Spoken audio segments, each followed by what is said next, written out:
Ya, muy bien. Vamos a iniciar nuestra clase número 31 sobre límites de funciones.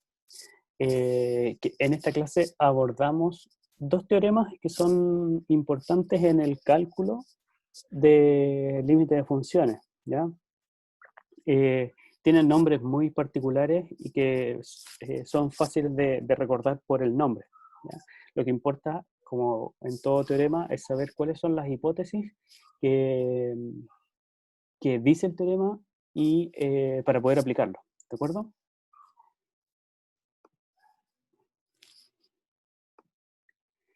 Recordemos, en la clase 30 se estudia el álgebra de límites. El álgebra de límites lo que me dice es que si sumo dos funciones o si multiplico o si divido dos funciones, el límite de esa operación entre las funciones corresponde a la operación de los límites. O sea, el límite de la suma de dos funciones es igual a la suma de los límites.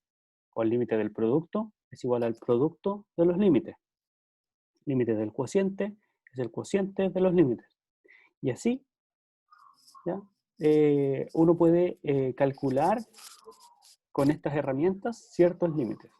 Ahora, hay que eh, tener claro de que esto es un teorema y tiene ciertas hipótesis.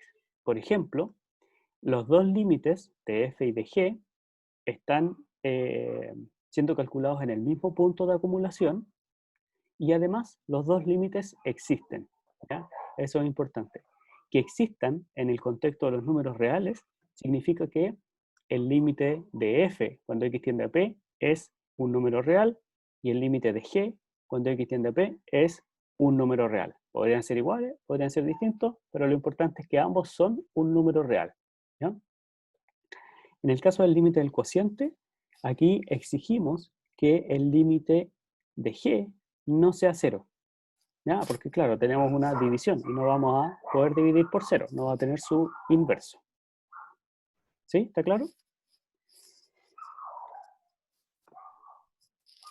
El primer teorema es el teorema del acotamiento, o más conocido como teorema del sándwich.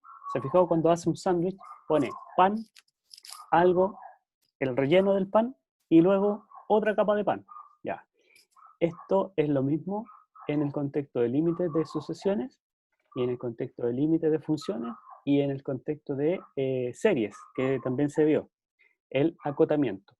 Es decir, yo tengo tres funciones. Tengo información sobre los dos extremos, la f y la h.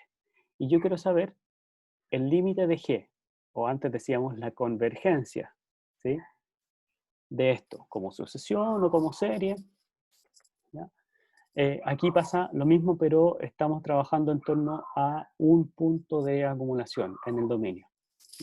Tenemos tres funciones, un dominio para las funciones, un punto de acumulación de todos los dominios, una vecindad del punto, tal que en esa vecindad ocurre esta desigualdad, ¿ya? Entonces, como P es el centro de esa vecindad, cuando calculo el límite, ¿ya? Y si estos dos límites, el de f y de h, son iguales, a la g no le queda otra opción de tener el mismo límite, ¿ya? En términos gráficos es algo así. Tengo la h por arriba, bueno, aquí intercambiamos, ¿ya? La g por debajo y la f entre medio. Entonces, el límite de f, como siempre está entre medio de las dos, va a ser, van a coincidir las tres en el mismo límite, ¿ya?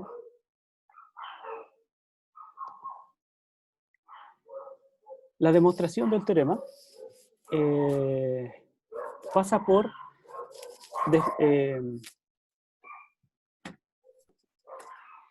recordar la definición de límite de las tres funciones. A ver, ¿qué dice la definición de límite?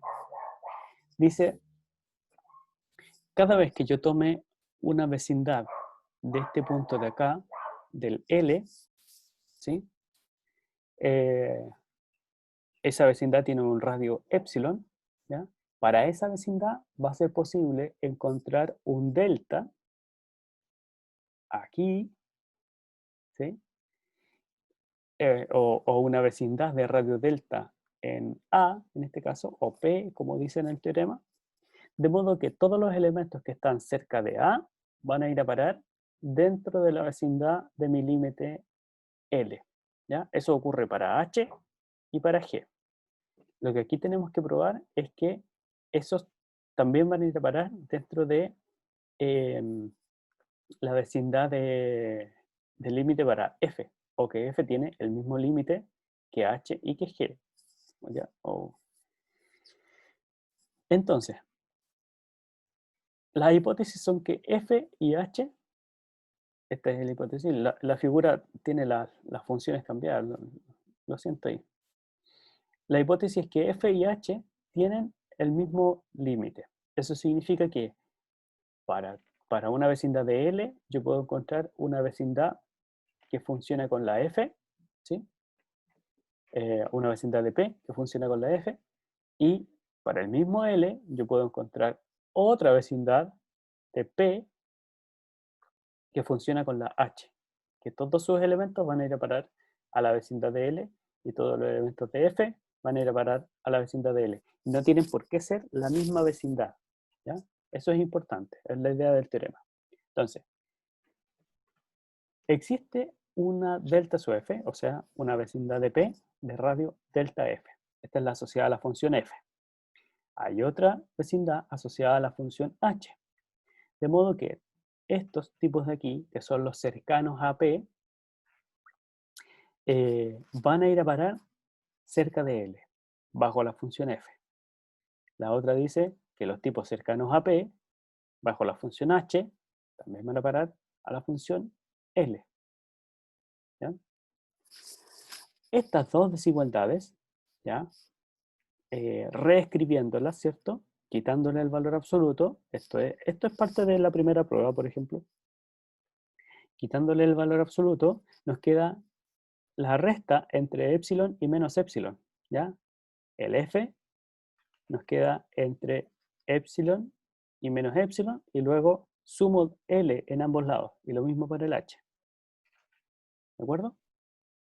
Entonces, si se fijan, tanto F como H están en este intervalo de L menos epsilon y L más epsilon. ¿Cuándo? Cuando el X está cerca de P. Una con radio delta F y la otra con radio delta H. Entonces, si recordamos la desigualdad que cumplen estas tres funciones, la G siempre está entre F y H, ¿cierto? Entonces puedo ver que la G también está entre L menos epsilon y L más epsilon. Basta con que yo tome una vecindad de P, ¿ya?, lo suficientemente chica para que ella cumpla estas dos condiciones, ¿ya? Por eso tomo el delta como el mínimo entre los dos deltas iniciales, ¿ya? Considerando ese mínimo, voy a cumplir ambas condiciones, ¿ya? ¿Se entiende esa idea?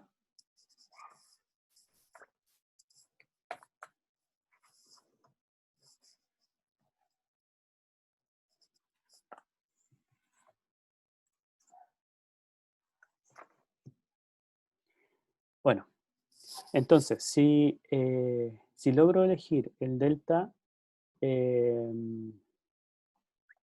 adecuado, que cumple las dos condiciones, y además el orden que se presenta aquí para las imágenes de F, G y H, ¿ya?, dice que la G está entre L más epsilon y L menos epsilon, al restar L me queda la desigualdad que ando buscando. Es decir, que para todo epsilon existe un delta, tal que si el X está cerca de P, entonces G de X está cerca de L. Y eso significa que el límite de G, vamos a decir, el límite de G estudiar otras cosas, es L. así que entre antes se termine. ¿Tiene el micrófono abierto? Sí. Micrófono abierto. Ah. Hoy lo siento.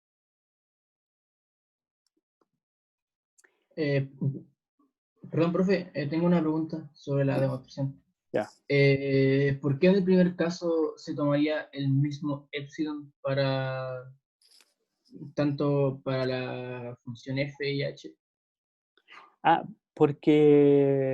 Simplemente porque puede. Acuérdense que la definición es, dado cualquier epsilon, para ese epsilon existe un delta. ¿Sí?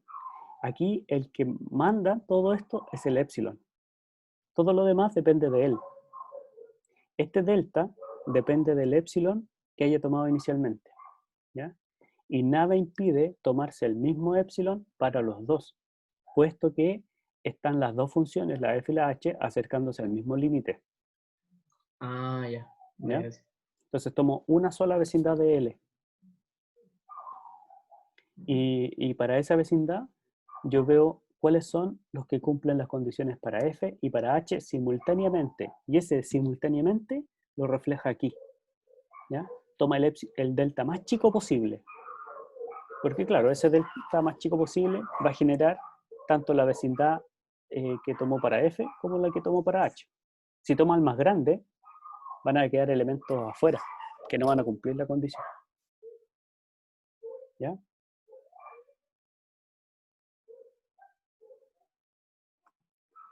Veamos un ejemplo. ¿Ya? Y aquí hay que recordarse de algunas situaciones de trigonometría. ¿Ya? Hay que recordarse que cómo se define el seno, cómo se define el coseno y cómo se define la tangente. Por ejemplo, en estas dos configuraciones, si x es el ángulo, el seno de este ángulo, si esta circunferencia tiene radio 1, el seno es PC, ¿cierto? Y el coseno es OC. Ahora, en esta configuración, ¿usted puede ver la tangente de X?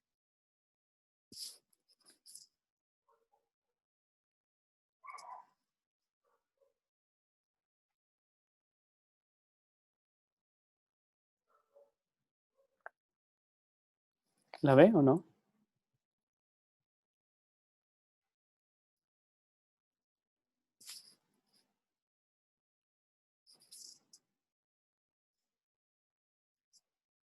La tangente del ángulo X es esta, SD. SD. ¿Ya?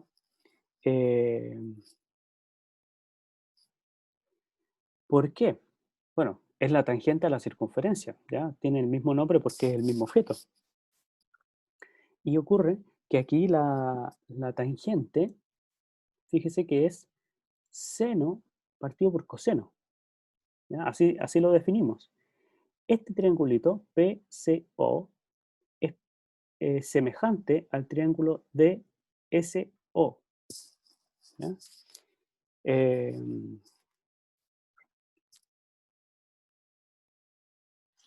A ver, vamos a hacer.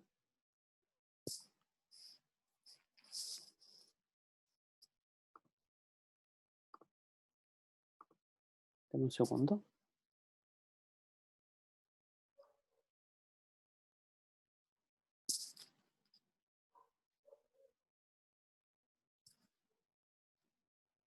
Ya.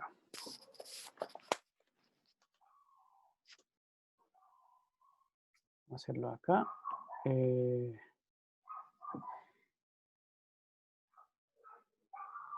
Ya, mire. Este triangulito, ese de ahí, es semejante con ese triángulo de acá. ¿Ya? El lado PC está asociado al seno de X. ¿Sí? Y el lado OC está asociado al coseno de X. Y sabemos que la tangente de X es seno partido por coseno. ¿Ya?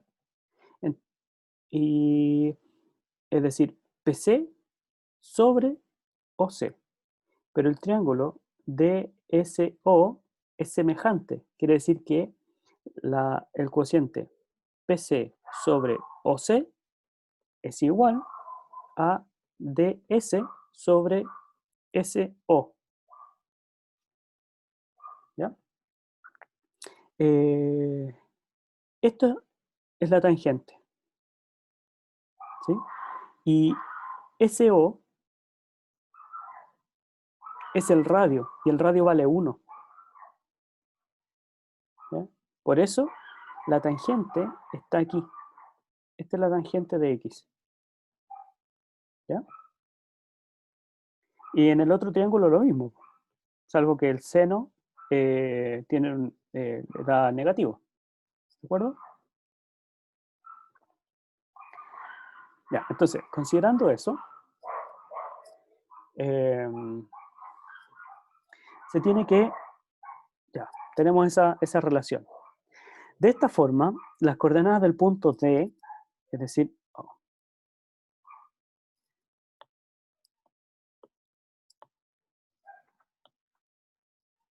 las coordenadas del punto D, que es este de acá, S o S, son 1, tangente de X. ¿Ya? Ahí se ve todo. 1, tangente, perfecto. Por el hecho de que la circunferencia tiene efectivamente el radio 1, ¿sí? El ángulo X ya está escrito en radianes. Esto es importante, que se escriba en radianes.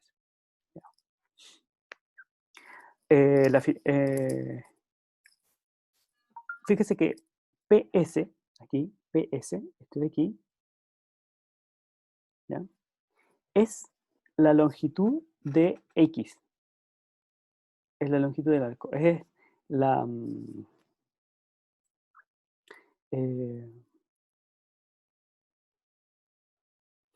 no, es el arco, perdón. Es el arco PS.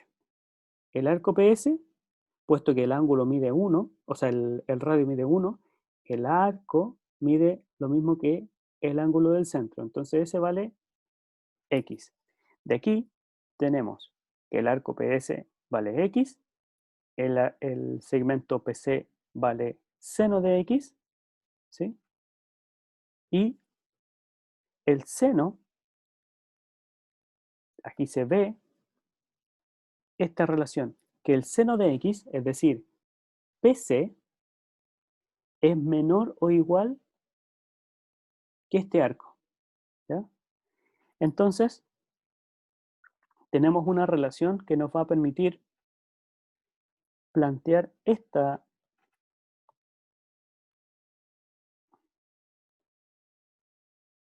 relación. ¿Ya? ¿Y cómo usamos esa relación? Bueno, para calcular el límite estamos pensando en el acotamiento, es decir, tenemos una cota del seno de X por arriba y una cota por abajo. ¿Ya? Si el X tiende a 0, el valor absoluto de X tiende a 0 y menos el valor absoluto de X también tiende a 0. Por lo tanto, el seno de X se encuentra acotado entre 0 y 0. Entonces, no le queda otra opción que irse a 0, ¿ya? Por el teorema del acotamiento. Entonces, aquí tengo mi primer resultado. El límite de seno de X cuando X tiende a 0 es 0. ¿Ya? Ese es el primer teorema. El segundo teorema dice cero aniquila. Ese es el título que le dan, el nombre. Y se llama cero aniquila porque lo que hacemos es identificar una función que se va a 0. Oye, esto es P.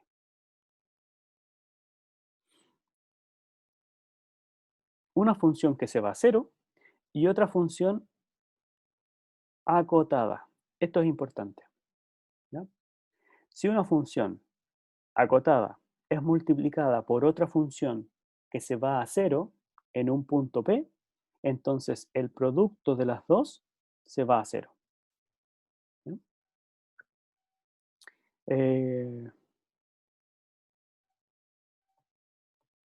La demostración, bueno, también es simple, ¿ya?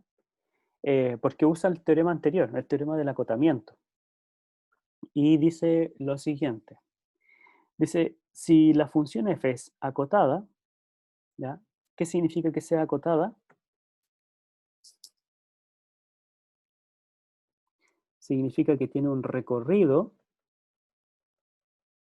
acotado. Eso es que todas sus imágenes en valor absoluto no se pasan de algún cierto valor, ¿ya? Entonces, por hipótesis, la función f es acotada, ¿ya? Si en esta línea multiplicamos por el valor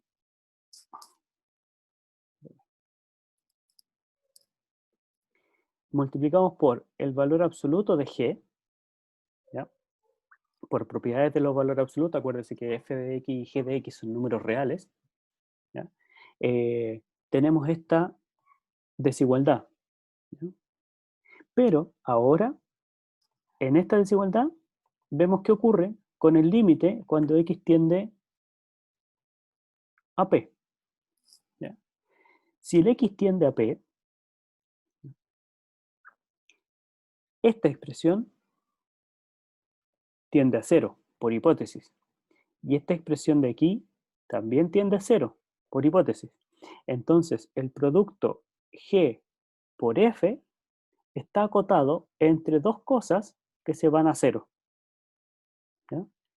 Luego, el límite de g por f, cuando x tiende a p, no tiene otra opción que ser 0. ¿Sí? ¿Se entiende?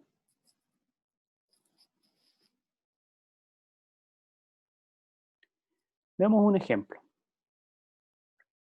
Aquí es más o menos fácil ver que esta función es acotada, ¿cierto? ¿Por qué será acotada esa función? Porque la función coseno está acotada. Porque la función coseno, exactamente, porque coseno de x es una función que está acotada entre 1 y menos 1, ¿ya? Y ahora nos preguntamos, ¿qué pasa con x menos 1? ¿Ya? Con x menos 1, La restricción de que x no puede ser 1. O sea, x menos 1 tiene que ser mayor a 0. O sea, x tiende a 1, o sea, nunca va a ser 1. exactamente, no es que sea distinto de 1, sino que tiende a 1, ¿ya? Entonces yo me pregunto, ¿qué ocurre con este límite? Cuando el x tiende a 1, de x menos 1. Esto es Abajo 0. da 0, entonces. Eso, Cero. Y se indefine.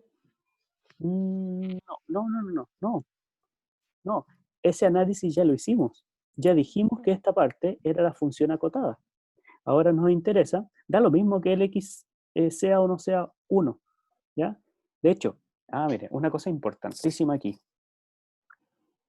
Y lo voy a escribir con azul. X se acerca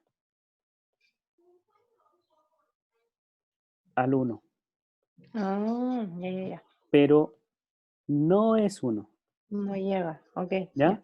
Se acerca, pero no llega, no lo toca nunca, nunca es. Acuérdese que en las vecindades, mire, por eso es más entretenido que esto sea con estudiantes. En las vecindades les saco el punto, les saco el centro. Por lo tanto, el X, si se acerca a P, puede acercarse todo lo que quiera, pero X no se toma. Ya.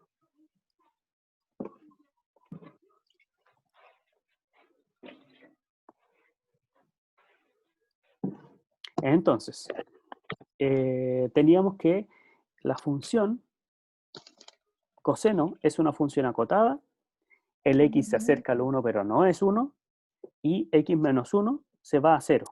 Entonces tengo mi función que se va a 0, multiplicada por una acotada, entonces el límite no puede ser otra cosa que 0 por el teorema que vimos recién de 0 aniquila. En ese sentido se llama 0 aniquila, porque el 0 mata a todo lo que haya acotado multiplicando a él. ¿Ya? Veamos la escritura formal así. En efecto, ¿cierto? Esto ya lo habíamos visto. El límite de x menos 1 cuando x tiende a 1 es 0. La función coseno es una función acotada. Por 0 aniquila, se tiene lo que queríamos demostrar. Listo. Mire este otro ejemplo. Tiene la función 1 sobre coseno de x, seno de x partido por x y coseno de x. A nosotros, en este ejemplo, nos va a interesar calcular el límite de seno de x partido por x con x tendiendo a 0. ¿Ya? Así, por la gráfica, ¿qué diría usted sobre este límite?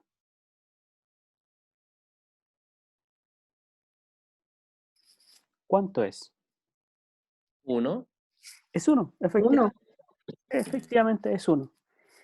Fíjese que nuestra intuición, si nosotros ocultamos este gráfico, o sea, si esto no existiese, ¿ya?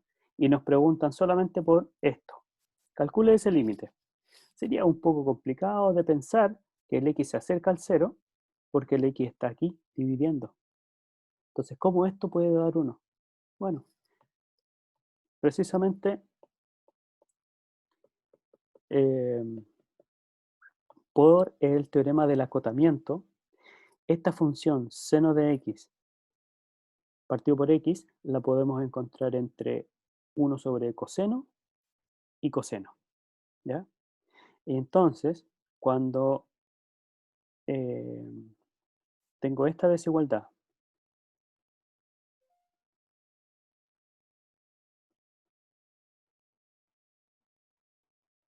cuando x tiende a 0, el coseno, ¿a dónde tiende? A 1. A 1. Y aquí también. 1. Entonces, A 1 el igual. seno de x sobre x queda entre, entre comillas, entre 1 y 1. O sea, no tengo otra opción de que sea 1. ¿Se entiende? Probemos que el límite es efectivamente 1. Se usan los sectores circulares de arriba, ¿ya? Los mismos de arriba, ¿ya? Les dejo esto de tarea, ¿ya? Estudiar y verificar, ¿ya? O observarlos en las imágenes de arriba, ¿ya? A ver, aquí en el chat preguntan, ¿cuándo sé que está acotada? Bueno, sabemos que hay funciones que están acotadas, ¿ya? Seno y coseno, efectivamente, son funciones acotadas, ¿ya? La arcotangente también es una función acotada, porque es la inversa de la tangente, ¿ya? Y el arcotangente estaría acotada entre pi medio y menos pi medio. ¿Ya? Tiene que pensar en qué funciones son, cuando usted las dibuja,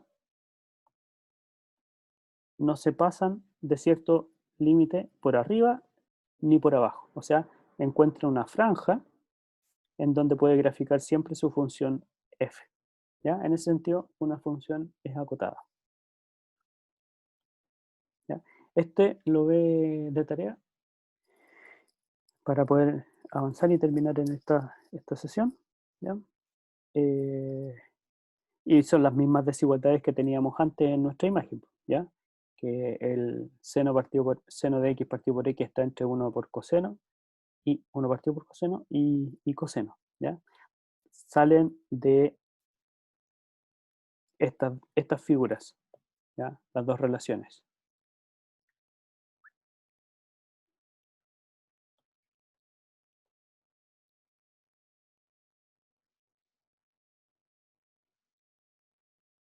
Ah, ya. Ya, listo. Ah, bueno, y aquí viene nuestro taller.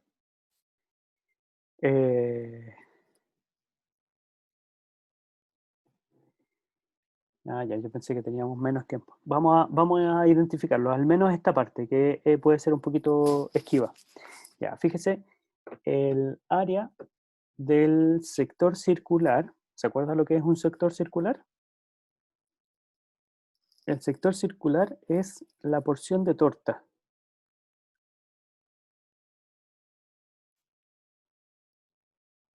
Eso.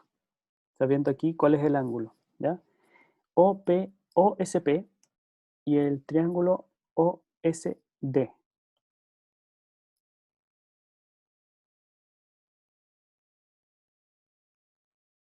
Ya, aquí necesitamos el sector circular OSP y el triángulo OSD. Vamos a...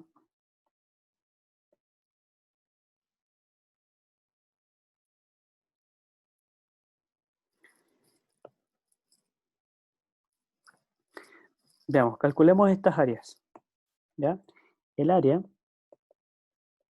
del sector circular OSP sería toda esta área. ¿Sí? Esa de ahí. ¿Y cómo calculo esa área?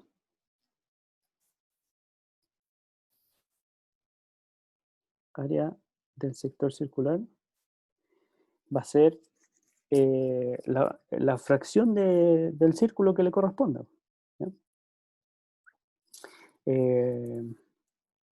Sería el área de la circunferencia, pi por el radio al cuadrado, por el ángulo, en este caso, sobre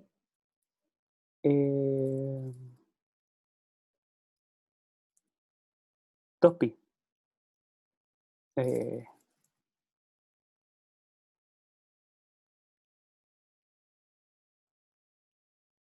¿Sí? ¿Cómo?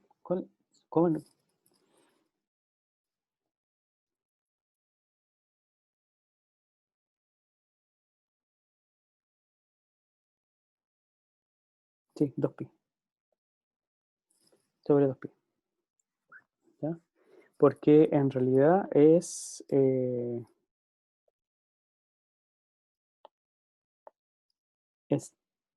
una fracción de el área, y la fracción está dada por qué tanto del ángulo cubro en relación a la vuelta completa, que son los 2pi. ¿Ya? Ya, y esto me da, si es que el radio vale 1, ¿sí? Aquí el radio vale 1, esto me da x medio, ¿cierto? Simplificando. Ahora, el área del triángulo OSD, que va a ser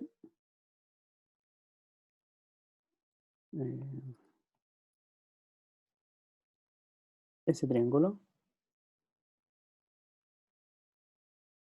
¿sí? Se calcula como base por altura sobre 2. La base es 1, porque es el radio, es OS. La altura es SD sobre 2. Pero OS es el radio que vale 1.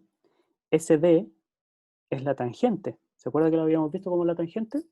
Entonces va a ser la tangente de X medio. Y claramente el triángulo tiene un área más grande que la del sector circular. ¿Qué quiere decir esto? De aquí que X medios es menor o igual que la tangente de X sobre 2. esta relación es la que aparece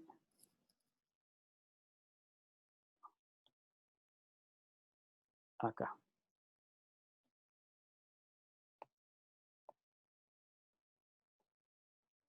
¿Sí? Aquí entonces, multiplica esta desigualdad a ambos lados por este número, 2 coseno por x, ¿ya? Entonces, ¿qué le va a quedar? Le queda, eh, le queda x medios por 2 coseno de x sobre x menor o igual que 1/2 por la tangente de x. Oh,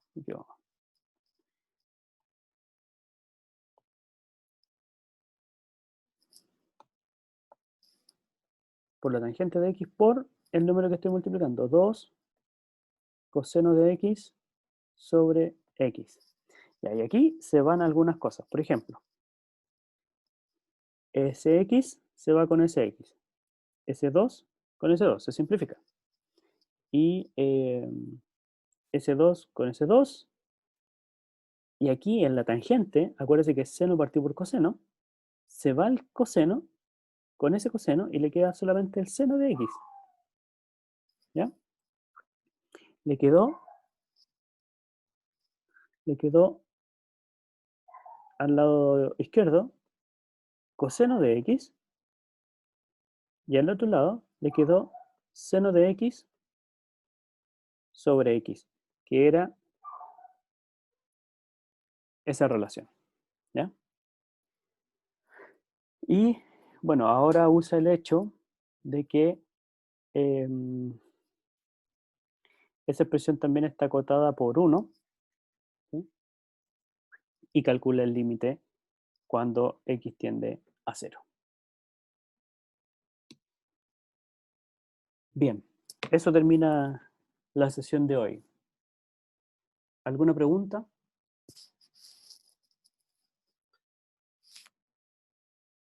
Quizá explicar un poco la motivación de introducir esta herramienta matemática, por qué hacer uso de los límites en primer lugar.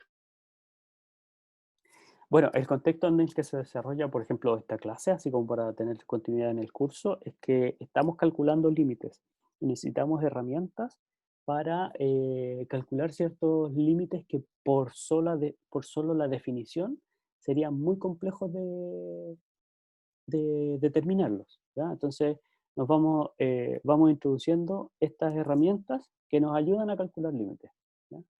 Y estas herramientas son al menos de dos clases. Una que es el álgebra de límites, es decir, la manipulación de ciertos límites, y la otra tiene que ver con las funciones que están involucradas, ¿ya? Y en eso de las funciones que están involucradas, aparece el acotamiento, o sea, sé cómo se comportan las funciones, entonces deduzco cómo se comportan sus límites, ¿ya? Y aparece el teorema del sándwich, ¿ya? Luego, más adelante, viene un teorema que va a hablar sobre la composición de funciones, ¿ya? Y finalmente vamos a enlazar el límite de sucesiones con el límite de funciones. ¿De acuerdo? Profe, ¿puede mostrar un poco los ejercicios del taller para más o menos saber? Es que no están Ah, explícitos, están así, ya, pero estos están referidos al libro de Jaime Mena, ya. Gracias. ¿ya? Pero esos son 265 a la 270. Aquí el 277 es uno de los que está hecho aquí, ¿ya?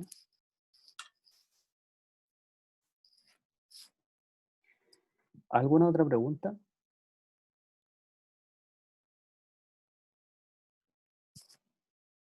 ¿No? Vamos a detener la grabación.